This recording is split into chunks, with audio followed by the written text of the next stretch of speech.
संतोष देशमुखांच्या हत्येच्या निषेधार्थ बारामतीत मोर्चा। धनंजय देशमुख, वैभवीसह युगेंद्र पवार मोर्चात सहभागी। आम्हाला न्याय द्या, वैभवी देशमुखची दादांना विनंती।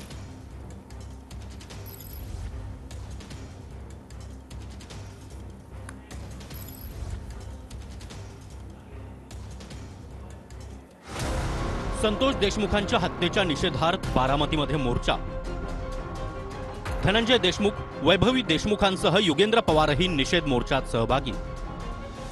तुमच्या आमदारामुळे राज्य नासत चाललंय, त्यांना पाठीमागे घालू नका, वैभवी देशमुखांची दादांना विनंती। बारामतीतील आमदारांना माझी विनंती आहे, माझे वडील गेलेत, आम्ही न्याय मागतोय। तुमच्या पक्षातील एक जे आमदार आहेत त्यांच्यामुळे म्हणजे आता ते आमदार आहेत त्यांच्यामुळे जो हे राज्य आहे ते नासत चाललंय, त्याला तुम्ही पाठीमागे घालू नका। कारण की माझ्या वडिलांची जी हत्या या खंडणीतून झाली आहे, नेमकं ही खंडणी जात कोणासाठी होती आणि ती ठेवली कोणाकडे होती जे त्यांनी या लोकांना इथे पाठवले मसाजोगमध्ये। मुंडेंच्या राजीनाम्याला 3 महिने का लागले?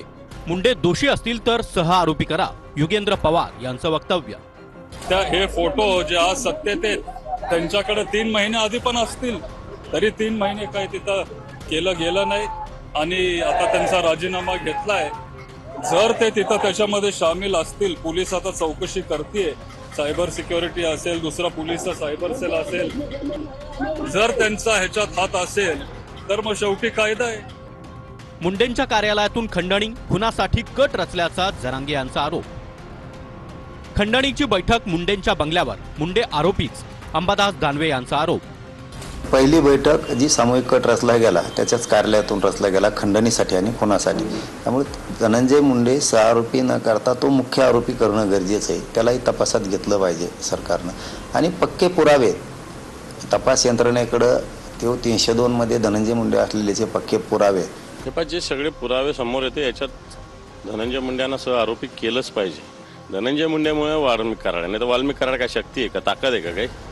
धनंजय मुंडे त्यांच्या मागे म्हणून आहे। आणि ज्या पद्धतीनं जर तुम्ही खंडणीमुळे या गोष्टी झाल्या, त्या खंडणीची बैठकच धनंजय मुंडेच्या बंगल्यावर झाली ना, त्याच्यामुळे धनंजय मुंडे याच्यात आरोपी सह आरोपी काय, आरोपीच असला पाहिजे त्याच्यात। हत्या प्रकरणातील आरोपी कृष्णा आंधळे अद्याप फरार, धनंजय देशमुखांचा पोलिसांवर आरोप। हा जो कृष्णा आंधळे आहे तो मागच्या 2 वर्षापासून फरार आहे, तरी पण केज पोलीस आणि धारूर पोलिसांत तो सर्रास त्याचा वावर होता। पोलिसांकडूनच जर त्याला अभय मिळत होतं तर तो कुणाला भेटणार आहे दुसऱ्या? जर तो यंत्रणेला घाबरत नाही तर तो लोकांना, सर्वसामान्याला, आमच्यासारख्या लोकांना थोडंच घाबरणार।